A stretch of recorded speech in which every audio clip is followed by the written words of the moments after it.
मैं तो कहता हूं कि दोबारा भी विधानसभा का इलेक्शन हो जाए, जो जो वादे वो लोग किए हैं उन वादों पर उतर के दिखा दे, मैं विधानसभा मैं नहीं लड़ूंगा। जो आवाज उठाने वाला है तो बैरिस्टर असदुद्दीन ओवैसी साहब हैं, हर मुद्दे पर जो आवाज उठाने वाला है। और हमारे बिहार सदर जनाब अख्तुल ईमान साहब, हम लोग आवाज उठा रहे हैं तो इन लोगों का पेट में दर्द हो रहा है कि ये लोग क्यों बोल रहा है। तो बोलने का हक जो है उन्हीं लोगों को है, या हम लोगों को भी बोलने का अधिकार है। क्या लगता है 2024 में अख्तुल ईमान जीत पाएंगे? 100% जीतेंगे।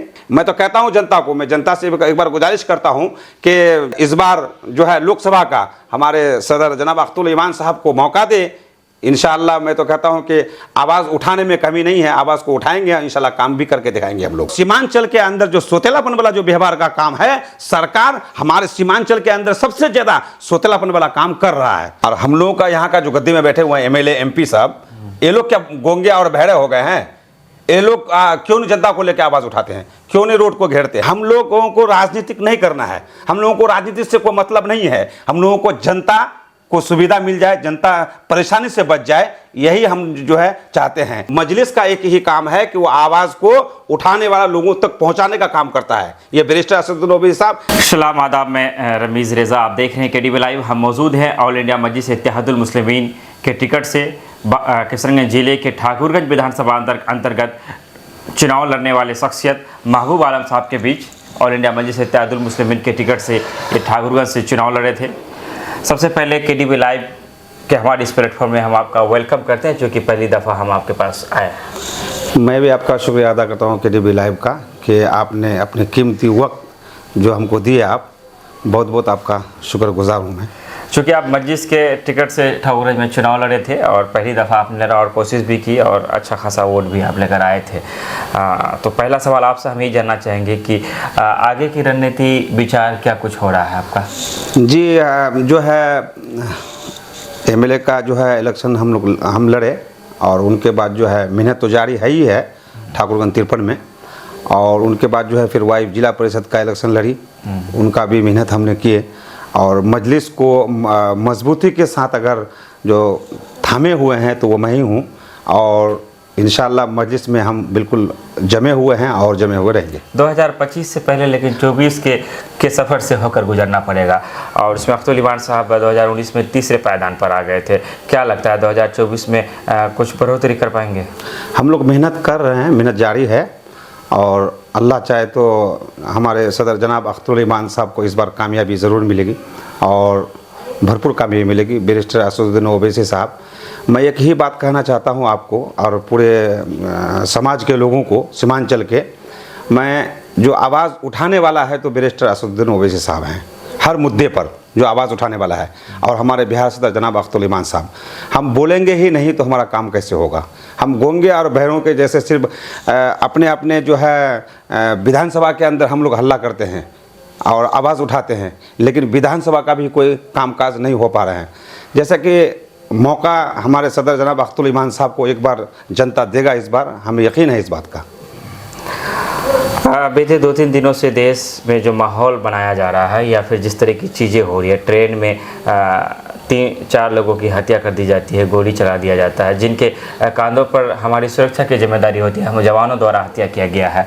उसके बाद जो बिहार के ही रहने वाले थे हाफिज साहब, इमाम साहब थे, वो गुरुग्राम से, उनकी जो खबर आती है दिल दहलाने वाली बात है। मेवात में पूरी तरह धार्मिक दंगों का शकल ले चुका है, हिंदुस्तान का कोना कोना जल रहा है। मैं चाहूँगा इस पर कुछ कहना चाहेंगे? मैं बस सरकार को ही घेरना चाहता हूँ कि जनाब जो हमारे नरेंद्र मोदी जो प्रधानमंत्री हैं, वो अपने देश को हम सोच रहे हैं कि वो नहीं संभाल पा रहे हैं, क्योंकि दंगाई जो है कि आज किसी मुख्यमंत्री का कोई एक तो पर्स अगर गुम हो जाता है तो 12 घंटे के अंदर उसको चोर पकड़ लिया जाता है। ये RSS का साजिश है, ये RSS के ज़रिए से जो है मुसलमानों को टारगेट किया जाता है और मुसलमानों को मारा भी जाता है। मुसलमानों के नाम लेकर के जब गोली मारा जाता है, ये तो बिल्कुल काफ़ी गलत है। मैं ये बात सोचता हूँ कि हिंदुस्तान जो है एक सेकुलरिज्म है, और सेकुलरिज्म ही रहना चाहिए, क्योंकि यह हर धर्म के लोग यहाँ पर जी रहे हैं और सभी का हक बराबर है, कोई आगे या कोई पीछे नहीं है। जिस पर एक आरोप बार बार लगाया जाता है कि बीजेपी को हराने के लिए एक जो गठबंधन का नया नाम इंडिया दिया गया है और वही है जो बीजेपी को शिकस्त दे सकता है। और मजलिस के बारे में आरोप लगाया जाता है कि वो वहीं पर चुनाव लड़ता है जब मुसलमानों की तादाद ज़्यादा है, कुछ वोटों को काट लेता है, जिससे भारतीय जनता पार्टी को सीधा साधा इसका फ़ायदा पहुँचता है। नहीं, देखिए बीजेपी का बी टीम कौन है, जैसे कि जेडीयू को देख लीजिए, बीजेपी में रहे, एमआईएम तो नहीं था ना बिहार में। एमआईएम जो है आज बीजेपी का गोद में जाकर कभी नहीं बैठे। ये तो वोट इकट्ठा करने के लिए बिहार के, हमारे सीमांचल, पूरे बिहार का, पूरे हिंदुस्तान का, मैं ये कह रहा हूँ कि लोगों को ये गुमराह किया जाता है। वो लोग तलवार चलाता है, गोली हम लोगों को लगता है, गोली मार करके ये लोग अपने गद्दी में बैठ कर रहना चाहता है।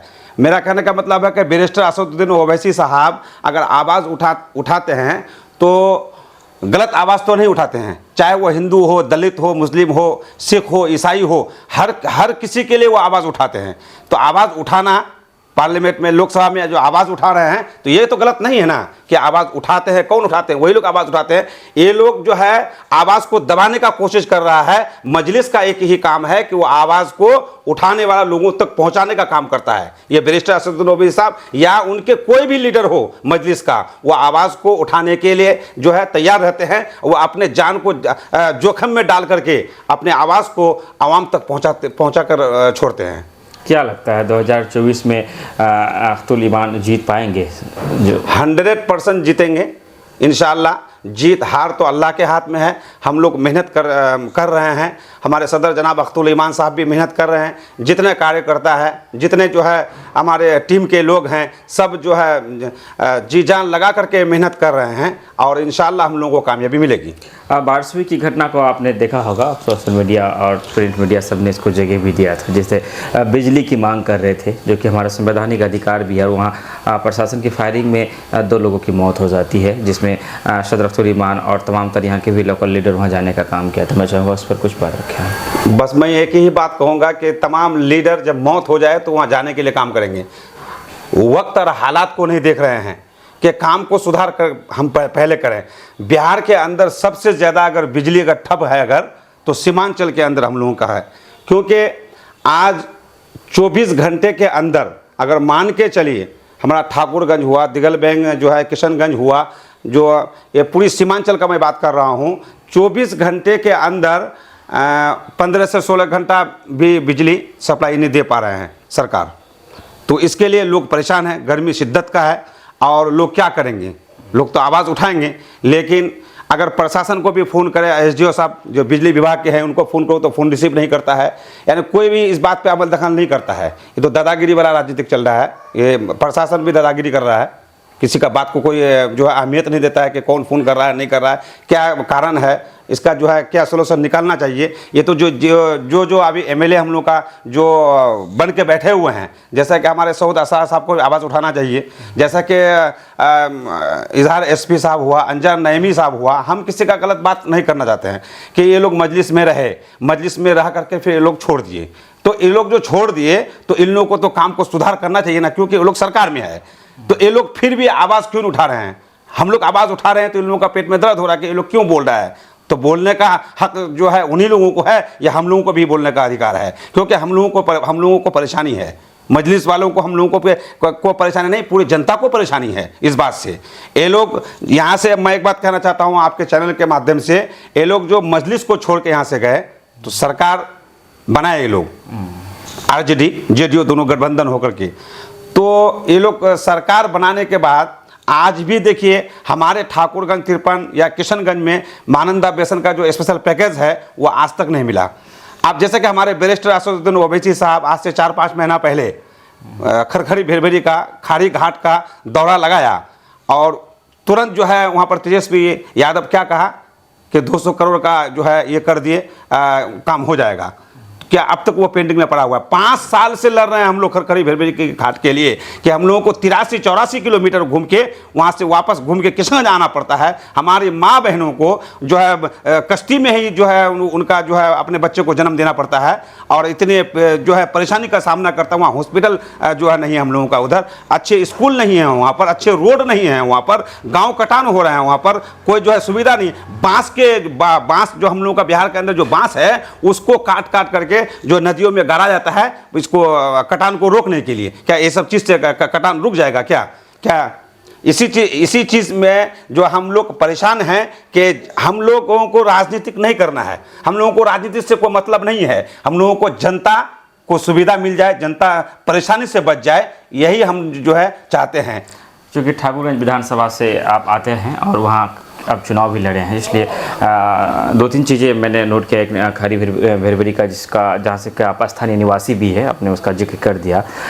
अगर आप किशनगंज से पोआखाली जाते हैं या किशनगंज से ठाकुरगंज जाते हैं, दोनों जो रास्ता है कि चौड़ाई जो है बहुत कम है। अगर एक बड़ी ट्रक इधर से गुजरे तो मोटरसाइकिल वाले को जान हथेली पे लेकर चलना पड़ता है। इस पर कुछ मांग करना चाहेंगे स्थानीय विधायक, सांसद और बिहार की सरकार से? मैं तो सांसद महोदय को भी कहना चाहता हूं और हमारे जो विधायक उनको भी कहना चाहता हूं कि पोआखाली वाला जो रोड है उसको डबल होना चाहिए, और वो अब तक डबल नहीं हो पाया है। क्योंकि वहाँ पर जो है एक्सीडेंट का जो मामला है ये तो सबसे पहले है कि लोग जो है मोटरसाइकिलों से, पिकअपों से, ट्रकों से ठोकर के आए दिन जो है महीने में 2-4 मर्डर तो हो ही जाता है, वहाँ पर एक्सीडेंट का मामला आ ही जाता है। तो मैं ये बात कहता हूँ कि पहले जो है हमारे विधायक हो या सांसद हो, ये सब बात पर गौर व फिक्र करना चाहिए कि जो काम है काम की बात करना चाहिए। बीते दिनों से जो सीमांचल की एक राजनीति है, बीते कुछ सालों से, और जिस तरह की राजनीति होती है, हम एक दूसरे के खिलाफ बहुत ज़्यादा बोलते हैं, हमारे युवा आपस में लड़ जाते हैं, बहुत सारी चीज़ें हुई हाल फिलहाल में। मैं किसी घटना का स्पेशल जिक्र करके ये नहीं कहना चाहूँगा कि दूसरे पे बातों को ला रहा हूँ। नेताओं का जो उग्र व्यवहार होता है, बहुत सारी चीज़ें होती है, हम आपा खो देते हैं। क्या ये सब चीज़ें सही हो रहा है? जो भी हो रही है बिल्कुल सरासर गलत है। इन लोगों को विकास का मुद्दा उठाना चाहिए। ये लोग जो है जो कुर्सी में बैठे हुए हैं उन लोगों को विकास जो है उनको कहना चाहिए। जो हारे हुए एमएलए हैं उनको कहना चाहिए कि भाई आप कुर्सी में बैठे हुए हैं, आप काम कीजिए, आपको काम से मतलब है, काम कराइए। चाहे आरजेडी का विधायक हो या फिर जेडीयू का हो या फिर एमआईएम का हो, किसी भी का जो है विधायक हो, यहाँ पर जो है जिस तरह का बयानबाजी अभी सीमांचल के अंदर चल रहे हैं, मैं तो ये कहता हूँ कि ये सरासर बिल्कुल ही गलत है। आप एक सीट के लिए जो है अभी लड़ रहे हैं, वो उनको जो है गाली बक रहे हैं, वो उनको ये कर रहे हैं।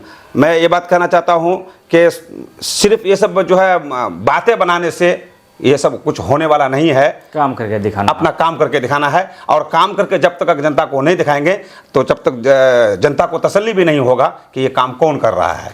किशनगंज में जब भी चुनाव का वक्त आता है एमयू का जिक्र किया जाता है। हमारी एमयू की हालात क्या है आपकी नज़रों के सामने है। अगर हम स्वास्थ्य विभाग की बात करें तो हमारे पास एम्स जैसी कोई अस्पताल नहीं है, और बहुत सारे अवैध नर्सिंग होम चल रहे हैं। और अगर सदर अस्पताल या कहीं आप जाते भी है जो सरकार की तरफ से दिया गया है, तो वहाँ आम जनों की सुनी नहीं जा रही है, लोग खड़े रह जाते हैं, डॉक्टर टाइम पे नहीं आते हैं, जो दवाइयाँ मिलनी चाहिए वो नहीं मिल पाता है। जबकि कहा जाता है कि सेहत सबसे बड़ी दौलत है, शिक्षा हो जाए और कुछ हो जाए, सबसे बड़ी अगर नियामत कोई है तो वो हमारी सेहत है। जबकि तेजस्वी प्रसाद खुद वो विभाग संभाल रहे हैं, क्या कहना चाहेंगे आप? देखिए, सरकार में बैठे हुए हैं हमारे नीतीश कुमार साहब, तेजस्वी यादव, वो लोग तो पटना के गद्दी में बैठे हुए हैं, और हम लोगों का यहाँ का जो गद्दी में बैठे हुए हैं एमएलए एमपी साहब, ये लोग क्या गोंगे और बहरे हो गए हैं? ये लोग क्यों नहीं जनता को लेकर आवाज़ उठाते हैं? क्यों नहीं रोड को घेरते हैं? क्यों नहीं आके जो है डीएम के ऑफिस के सामने जो घेराबंदी करते हैं? आखिर कारण क्यों है? मौलाना असराउल हक साहब कासमी जब तक जिंदा रहे, एमईओ के लिए कहाँ नहीं भटके वो, अल्लाह उनको जन्नतुल फिरदौस में जगह नसीब अता फरमाए। उसने एमईओ के लिए अपने खून का एक एक कतरा को बहाया है, आवाज़ उठाया है।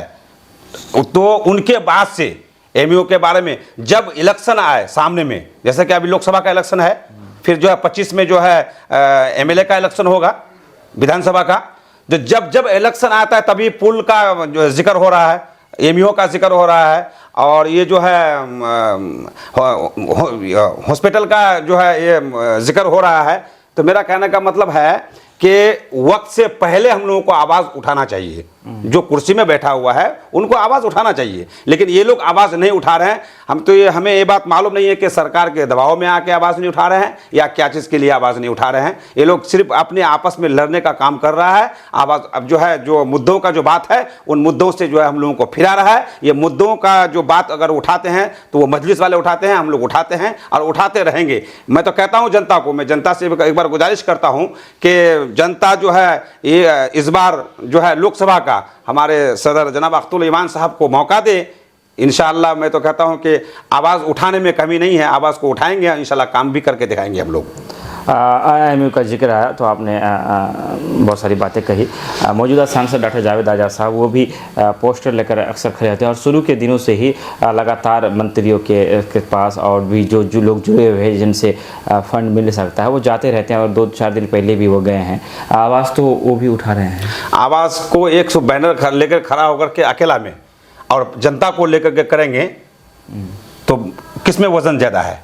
क्योंकि जनता को परेशानी है यहाँ पर, और वो जनता के ऊपर फेंक दे कि जनता हमको परेशानी कर रहा है और जनता को ये तो चीज़ चाहिए। जनता रोड में खुद उतरने वाला है भाई। ये यहाँ का जनता, हम लोग का सीमांचल का जो जनता है वो ये कोई भी MLA MP है वो कह दे कि भाई अब रोड घेराबंदी करना है या सरकार को घेरना है, जैसे भी मामला हो, जिस तरह से जो हुक्म करेंगे वो करेंगे।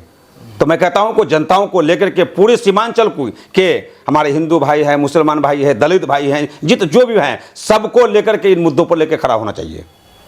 ये सब चीज़ के लिए कमी है, क्योंकि हमारे मौलाना असाउल हक साहब कासमी एक बार किया था, जो दिल्ली तक आवाज़ गूंज रहा था, लेकिन उसके बाद से कोई अगर घेराबंदी किया है तो मुझे आप बता के दिखा दीजिए। आप लोग बहुत आवाज़ उठा रहे हैं और कह भी रहे हैं कि हक की आवाज़ कोई उठा रहा है तो मजलिस उठा रहा है। चलिए, मौजूदा जो विधायक है, सांसद है, वो नहीं उठा रहे हैं तो मजलिस ही अपने बैनर तले का इसको जन आंदोलन का रूप दे और आप लोग ही आगे बढ़कर इसमें जो आवाज़ उठाने की है MU को लेकर कर सकते हैं अगर चाहे तो। हमारे सदर जनाब अख्तुल ईमान साहब बार बार आवाज़ MU के लिए जो है विधानसभा के अंदर आवाज़ उठा चुके हैं। लोग मोबाइलों में देख चुके हैं, सोशल वर्क में देख चुके हैं।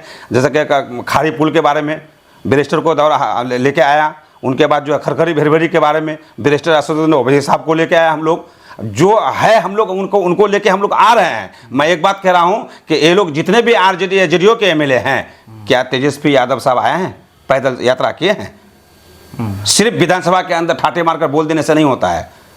यहाँ पर जो है सरजमीन पर आके देखना पड़ता है कि यहाँ के मुसलमान, यहाँ के हमारे हिंदू भाई किस परेशानी से गुजर रहे हैं, उनके परेशानी को किस तरह से दूर किया जाए। इनको बैरिस्टर असदुद्दीन ओवैसी साहब अपने करीब से आके गांव तक घूम करके उसने गए और देखे, उसने सीमांचल के दर्द को जानता है वो। मुझे एक बात याद आया, अभी भी आपके ठाकुरगंज में ही तेजस्वी प्रसाद यादव जब विपक्ष में हुआ करते थे तो उन्होंने कहा था कि अगर हमारी सरकार अगर हम सरकार में आते हैं तो सीमांचल को विशेष दर्जा देंगे और सीमांचल आयोग का गठन करेंगे। और ये बात उन्होंने तब भी कहा था जब MIM के कुछ विधायक टूट कर वहाँ गए थे। तो सीमांचल आयोग अब तक नहीं बना है, इसको लेकर सरकार को कुछ कहना चाहेंगे आप? मैं सरकार को एक ही बात कहना चाहता हूँ कि 50 दफ़ा भी अगर RJD अगर सरकार में रहेंगे तो वो विशेष दर्जा नहीं दिला पाएंगे। वो सिर्फ दिलासा देने वाला सरकार है, वो काम करने वाला सरकार नहीं है। वो क्यों? क्योंकि जो बात कहे कि 10,000 नौकरी देंगे, उसके लिए मुद्दा खड़ा हुआ था, मारपीट हुआ, विधानसभा के अंदर मारपीट हुआ, दंगाई हुआ कि नहीं हुआ। लेकिन ये नौकरी का आप जो वादा करते हैं, आपका वादा तो फेल हो रहा है। वहाँ पर 10 लाख नौकरी का तेजस्वी यादव साहब बयान किया ठाकुरगंज के अंदर, और पौवाखाली के अंदर हमारे नीतीश कुमार साहब क्या कहा कि खरखरी भेरभेरी का जो पुल है, बाकी तो कोई काम बाकी है ही नहीं बिहार के अंदर। ऐसी कहा था, आपका उनका वीडियो निकाल कर देख लीजिएगा, क्या कहा था, बाकी तो कोई काम नहीं है, एक पुल है, हम पुल के बारे में सोचेंगे और पुल का काम हम लोग हर हाल में करेंगे। अब तो फिर विधानसभा का फिर इलेक्शन हुआ, फिर जो है वोट, लोकसभा के बाद फिर विधानसभा का वोट होने वाला है, तो फिर सरकार में बैठेंगे। ये लोग वादे पे वादा करते रहेंगे, लेकिन काम ये लोग नहीं करेंगे। काम करने वाला सरकार ये लोग नहीं है। जनता इस बात को हमेशा सोचे और जनता सोच करके वोट करे। मैं ये बात कर रहा हूं कि जनता को जब तक नहीं सोचेगा कि भाई कौन लायक है और कौन लायक नहीं है, किसको जिताएंगे, हमारे आवाज को उठाएगा, हमारे कामों को करेगा। अभी सबसे ज्यादा अगर मान के चलिए 2 ही मुद्दा ये 3 मुद्दा है। एक यूनिवर्सिटी वाला मुद्दा है, दूसरा एक पुल पुलिया वाला मामला है, हॉस्पिटल वाला मामला है, रोड चौड़ीकरण का मामला है, बिजली का मामला है। कितना मुद्दा हो गया? 5 मुद्दा हो गया। ये 5 मुद्दा आज तक तेजस्वी यादव साहब, उनके वालिद साहब 15 साल हुकूमत में रहे, अभी भी हुकूमत में है, बिहार के इसमें है, सरकार में है, लेकिन क्या किया? नौकरी दिया। हमारे आज से 20 साल पीछे जाइए आप, आज से 20 साल पीछे जो एमए किया हुआ है, जो एमए का डिग्री लेके बैठा हुआ है, क्या उन लोगों को नौकरी मिला था? नहीं मिला। क्या स्कूल बने थे? नहीं बना। अब जाके थोड़ा बहुत काम कर रहे हैं नीतीश कुमार साहब, स्कूलों के बारे में सोच रहे हैं, कर रहे हैं, जो भी हो टूटा फूटा कर रहे हैं, लेकिन हालात को अब तक सुधार नहीं कर पा रहे हैं। इसका कारण क्या है कि जो सीमांचल के अंदर जो सोतेलापन वाला जो व्यवहार का काम है, सरकार हमारे सीमांचल के अंदर सबसे ज्यादा सोतेलापन वाला काम कर रहा है। ज्यादा राजद ने किया है जदयू ने, अगर दोनों की तुलना की जाए तो? नहीं, ज्यादा तो आरजेडी ने किया है।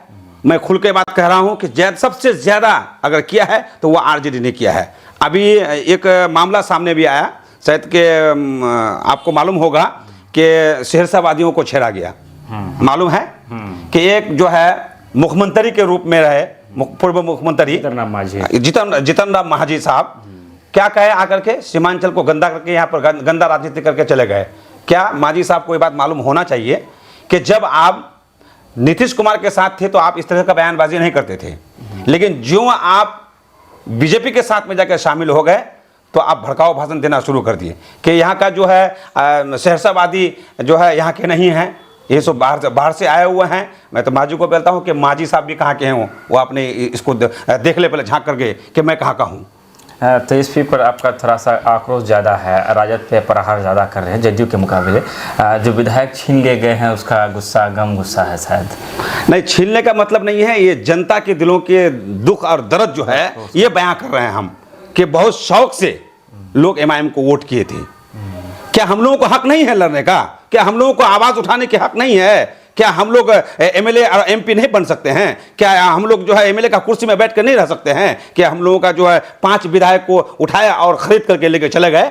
क्यों? क्या काम कर दिया? मैं तो कहता हूं कि दोबारा भी विधानसभा का इलेक्शन हो जाए, जो जो वादे वो लोग किए हैं उन वादों पर उतर के दिखा दे, मैं विधानसभा मैं नहीं लड़ूंगा। मैं तो कहता हूं कि दोबारा भी विधानसभा का इलेक्शन हो जाए, जो जो वादे वो लोग किए हैं उन वादों पर उतर के दिखा दे, मैं विधानसभा नहीं लड़ूंगा, मैं उन्हीं का साथ दूंगा।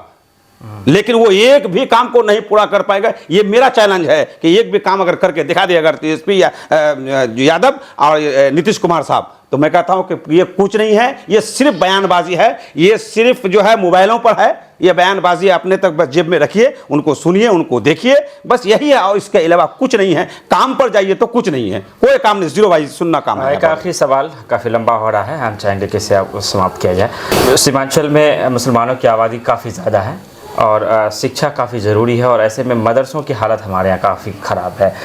जो मदरसा है, एक तो वहाँ पढ़ाई नहीं होती है, समय पे टीचर नहीं आते हैं। स्कूलों को लेकर के पाठक काफ़ी संजीदगी से काम कर रहे हैं, जिसकी प्रशंसा भी कुछ लोग कर रहे हैं। बहरहाल जहाँ बहाली की बात आती है तो मदरसा में हम लोग भी जाते हैं। तमाम तर जो सेक्रेटरी सदर है वो अपनी मनमानी तरीके से लगभग A to Z किस्म के मदरसों की ये हालत है, जहाँ गरीबों को बच्चे को मौका कैसे मिलेगा। तमाम तर जगहों पे सेक्रेटरी सदर के बेटे बेटियाँ को ही बहाल कर दिया जाता है और लोगों को मौका ही नहीं दिया जाता है। इस पर आपका एक मुख्तसर सी राय हम चाहेंगे। मैं एक बात कहना चाहता हूँ कि हमारे सीमांचल के अंदर वक्फ बोर्ड को छोड़ करके जो मदारिस हैं, जो बड़े बड़े मदारिस खुल कर रखे हैं उलमाए कराम सब, ये लोग अगर नहीं होते तो जो हमारे बच्चे लोग हैं ये लोग जाहिल और गमार ही बन कर रह जाते। क्योंकि एक भी बच्चा उस मदरसे वक्फ बोर्ड के मदरसे से बच्चे पढ़ के नहीं निकले हैं। जो भी निकला है तो ये सब मदरसे से हाफिज़ मौलवी जो कारी बन रहे हैं, तो यही सब चीज़ से बन रहे हैं, स्कूलों में पढ़ के बन रहे हैं। लेकिन वक्फ बोर्ड का जो मदरसे का जो मामला आप जो कह रहे हैं, इसमें तो गाय भैंस ये सब घुसा कर रखते हैं। इसका कोई टाइम टेबल नहीं है कि कौन जाता है बच्चे पढ़ाने के लिए, कौन नहीं जाता है। इसके लिए कोई सुविधा नहीं है सरकार का, ना सरकार इस सब चीज़ में ध्यान देता है। बाली को लेकर बात कर रहे थे कि तमाम सेक्रेटरी सदर के बेटा बेटियों को ही बाली होता है। ये तो पैसे का, ये सब गुंडाराज है। ये तो क्या है, पैसा खिला दिया काम हो गया, पैसा खिला करके ही काम होता है और क्या है। और देखने वाला कोई तो है नहीं। जो समाज का जो नेता है ये उनको चाहिए समाज के जो नेता है उनको ध्यान देना चाहिए ना कि हमारा जो है मदरसा जो चल रहा है सही से ढंग से चल रहा है कि नहीं चल रहा है, हमारे बच्चे लोग पढ़ रही है कि नहीं पढ़ रही है, ये सब चीज़ पे तो ध्यान हमारे जो है एमपी एमएलए को देना चाहिए। ये लोग तो कभी दौड़ा ही नहीं किया, ये लोग तो कभी पूछा ही नहीं, कभी किसी जो है मदरसे में दौरा किया है आज तक देखा, आप दिखा दीजिए, कभी किसी मदरसे के अंदर नहीं दौरा किया, कभी किसी का जायजा नहीं लिया कि यहाँ पर किस तरह का भर्ती करा रहे हैं आप, का कौन लायक है कौन लायक नहीं है, जो है अपने अपने लड़के को अपने कर रहे हैं, अपने बैठे बैठे पैसे कमा रहे हैं और अपने खा रहे हैं और ठाटे मार रहे हैं। चलिए बहुत बहुत शुक्रिया। हमारी बातचीत हो रही थी ऑल इंडिया मजलिस इत्तेहादुल मुस्लिमीन के कद्दावर नेता हैं, ठाकुरगंज विधानसभा से चुनाव लड़े थे 2020 में, जनाब महबूब आलम साहब, जो कि भकरमबाड़ी बस्ता से इनका जो अपना निजी गांव है वो बस्ता से है, भोलमारा पंचायत, मौलाना गयास साहब के भतीजे हैं। राजनीतिक चीज़ों को लेकर काफ़ी सक्रिय रहते हैं, बड़ी ही बेबाकी और मजबूती के साथ इन्होंने अपनी बातों का रखा है। हम चाहेंगे कि मर्यादित तरीके से हम दोनों के बीच जो बातचीत हुई, आप भी अपनी राय दे सकते हैं कि हमारी कौन सी बात सही थी, कौन सी बात में सुधार की ज़रूरत है। विदा लेते हैं आपसे, चैनल को सब्सक्राइब करते रहे, बेल आइकन दबाते रहे, खबरों को शेयर करते रहे। धन्यवाद, शुक्रिया, आदाब।